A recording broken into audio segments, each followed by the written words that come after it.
From an early age, we receive messages about who we are. People celebrate us for different things. Or they affirm us for different things. They kind of slide us into roles. Along the way, the role that I was given was workhorse, utility player, good soldier.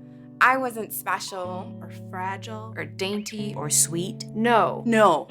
I was a producer. A get there early, stay there late contributor. Definitely the one you'd look to when you need somebody to carry the load. And all of these truths about me were really helpful.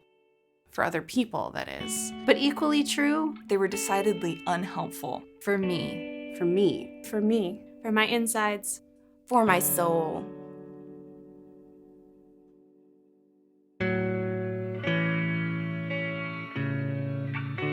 I found myself playing this role. I was dependable, I was responsible, I was the get-it-done person. But I had exhausted myself so completely. I had isolated myself from the people that I cared most about. I was pushing and earning and achieving, but I wasn't connecting in deep and meaningful ways. And so I started to ask myself, this whole process for me feels sort of like peeling an onion. So this is what we know. What's under that? What's under that? What's under that? And so I knew okay, this is somehow the role that I've been given to play. Where did it come from? And are there any through lines kind of throughout my whole life? So I started to sort of peel that onion and mine through my experiences. When did I start? Who told me? And so I looked through it, and there's always been in my life this intensity, this sort of frantic desire to outrun something. I've never been good at sitting still. I've never been good at being quiet. I'm terrible with silence. I like to have the music on and the TV on. I like to also be painting my nails and also have something on the stove. It drives my husband absolutely crazy because he's totally one of those people that wants to watch a movie completely black, big surround sound. No one's on their phones. We're just completely connecting. And I want to have a couple phone conversations and cook and maybe work on a project and go through a couple magazines. And it makes him bonkers. And it's how I watch a movie, but it's how I go through all of life.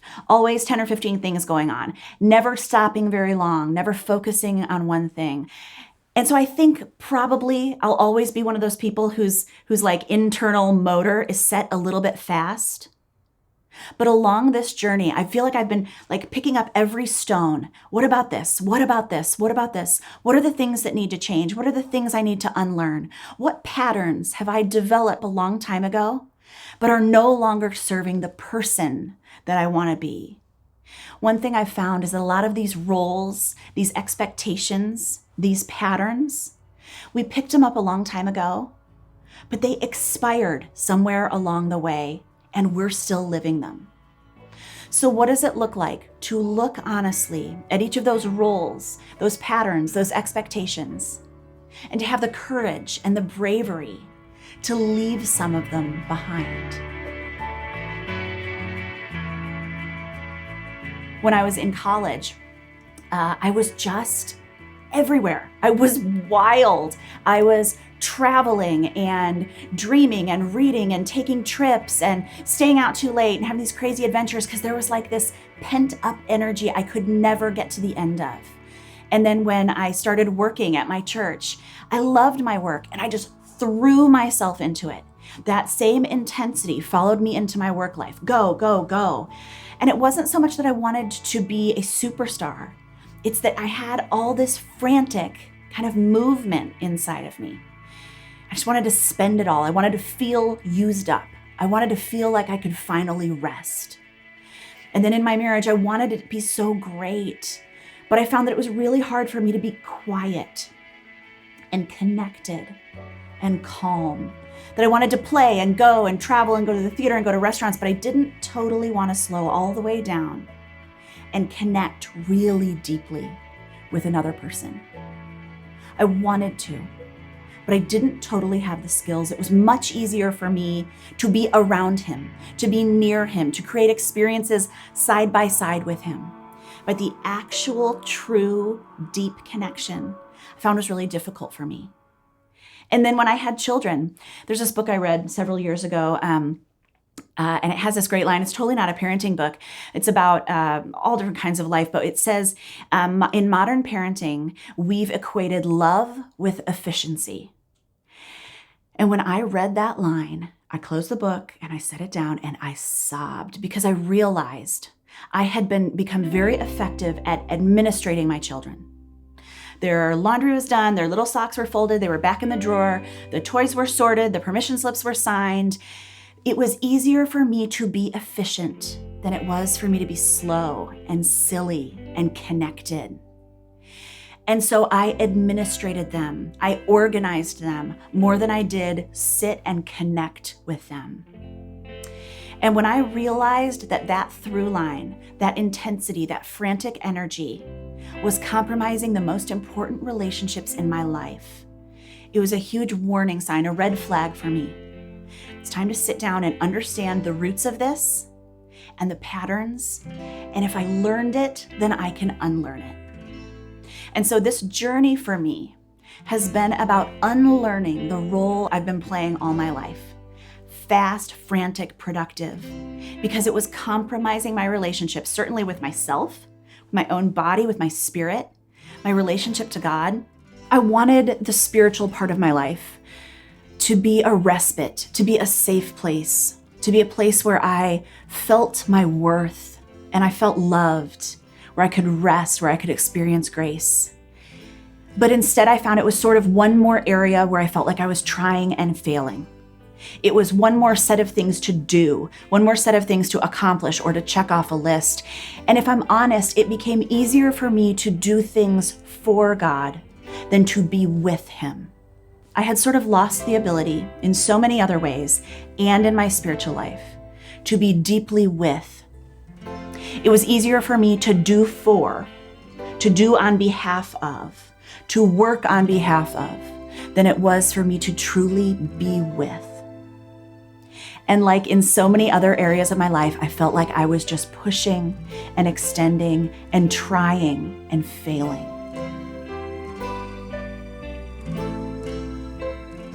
How did I get here? I got here because a long time ago, I received a set of messages that sort of slid into my identity. And one of those messages is, what you do is work hard. What makes you valuable is your ability to work hard. That energy, that intensity is what propelled me into this sort of insane way of living. And I think for many of us, we don't choose these things. But as little children, we don't say like, I think I'm going to be a perfectionist, or I think I'm going to be super codependent, or I think I'm going to hang all my value on how much money I have in my bank account.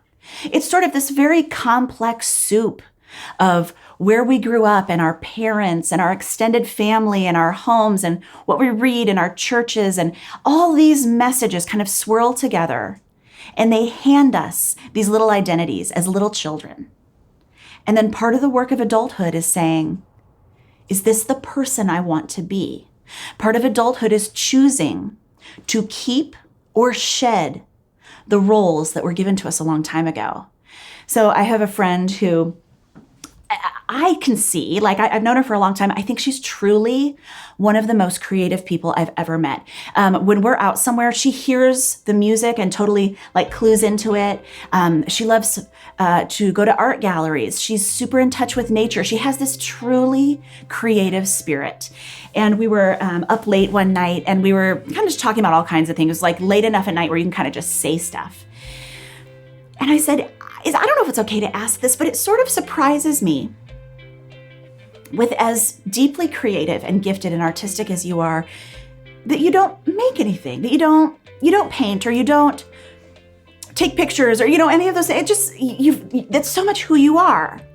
And just like that, she said, Rachel's the creative one. Rachel's her sister.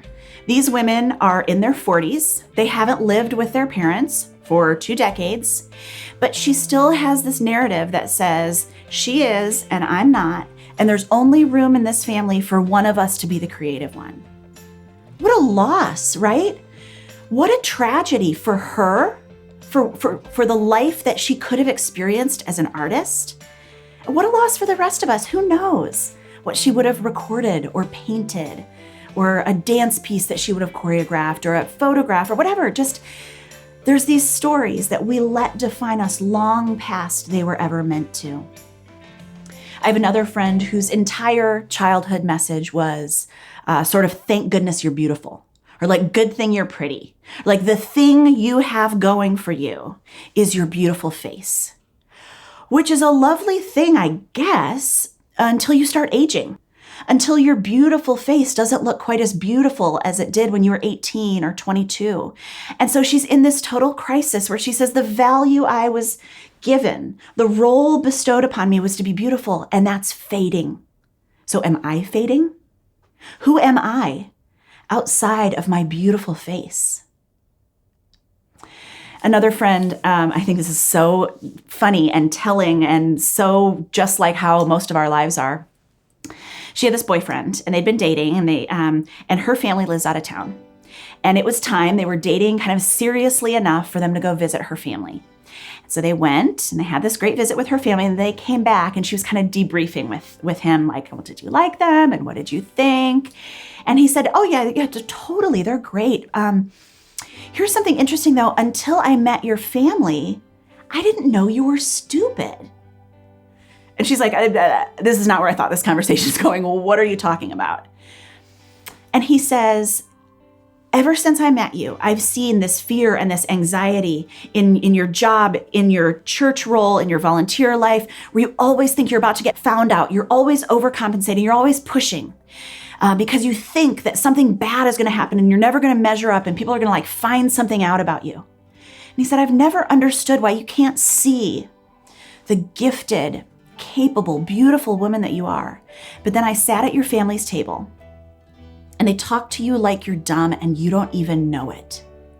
It's so natural to you that they tease you and take shots at you that at this point you don't even know it's happening. And isn't that true? Sometimes we're given these stories about ourselves, these roles, these labels. And even though they're incredibly damaging to us, they force us to live in all kinds of unhealthy ways. We keep them because we don't know what we would have or who we would be without them. We hold on to these roles and identities because they keep us safe. We know that they might not be right, but they're at least familiar.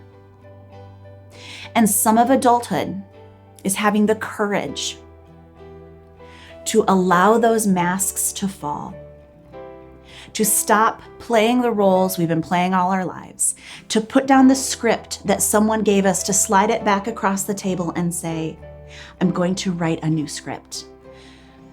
I'm going to speak a new role into life, one that God gave me, not one that someone gave me a long time ago, that expired a long time ago, and that's been harming me ever since.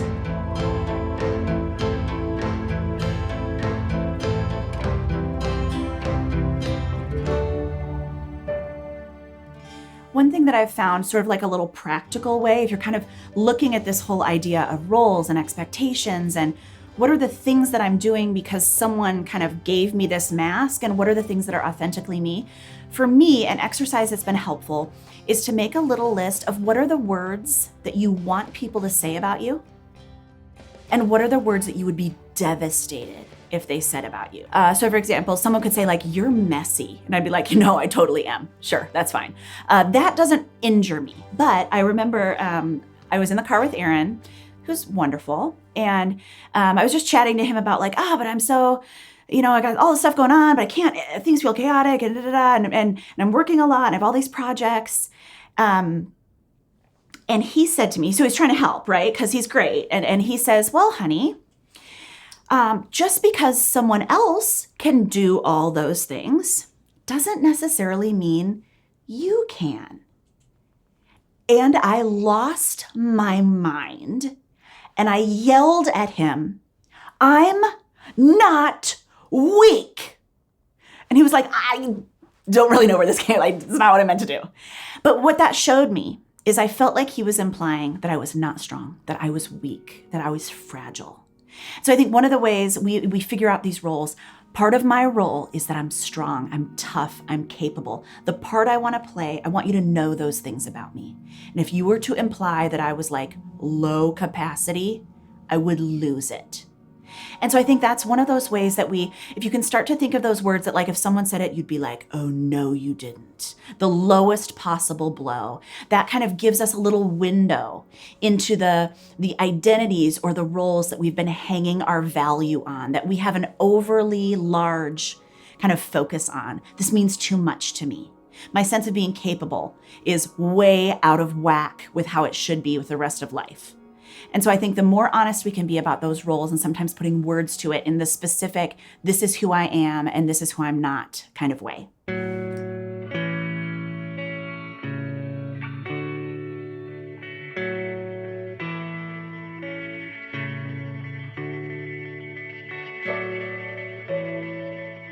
Not long after I had kind of that moment where I realized I need to change my life and I need to shed some of these roles and these expectations. I didn't know how to do that, but I was sort of paying attention in a new way.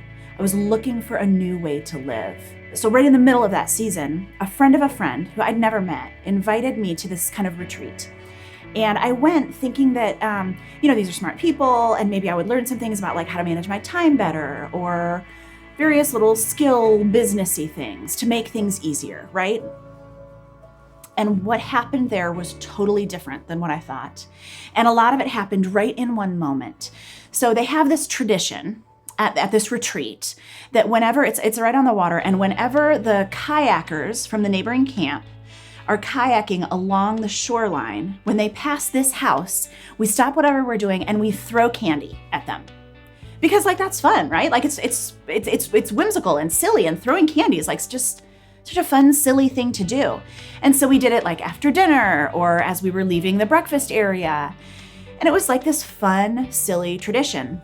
So one afternoon, I was up at the lodge looking down at the water, and at the dock, there were two power boats, both trying to dock at the same time. There was a sailboat, there were paddle boarders, there were swimmers in the water, there were a lot of things all happening at this dock. And right in the middle of all of that, the kayakers come along, and the man who's responsible for all of this, who's the boss of all of this, jumps off the powerboat that he is docking to go running to find the lollipops to throw into the water. And I am not okay with this. I am by nature sort of an anxious person. I also come from a boating family. I was a lifeguard. This is not okay with me, but I'm so far away. I'm just kind of watching it with a lot of anxiety. And then of course, nothing happens. Everything's fine. The swimmers are fine. The boaters are fine. Everything's safe and everything's docked. And I put my head down on this wooden railing and I just started to weep. And as I started to kind of try to mine through what I was feeling and thinking, I realized, I think if you knew me when I was 10 or when I was 20 or when I was 25 maybe even, I think you would have said, Shauna's totally the kind of person who throws candy. She totally is. She's like silly and warm and whimsical and does fun stuff just to make life more entertaining, just to make people feel a little bit special. I think I used to be that kind of person. And I think I kind of lost that girl. I think if you met me in the last couple years, you'd be like, that girl gets stuff done. And I'm a little bit afraid of her. And I realized that, so I used to be the kind of person who threw candy. And then there was like a season where I was the kind of person who threw candy only at like approved and sanctioned times after we had done our chores in 30-second increments for special fun time, right? And then I became a person who doesn't throw candy at all. And then worst of all, I became the kind of person that makes fun of people who throw candy. I am getting stuff done. And so in that moment, I realized I had put on these roles, these words, these expectations, these labels. But underneath all of that, somewhere in there, was still a girl who wanted to be silly, who wanted to play, who wanted to throw candy for no other reason than because it makes people feel like life is a little sillier and a little lighter. And since that day, I've kept a bowl of candy on our dining room table, and it's my daily reminder all the time when I see it. One of the things I think I was made to do in this world, really, was to throw candy. And so in this season of my life, I'm throwing candy every chance I get.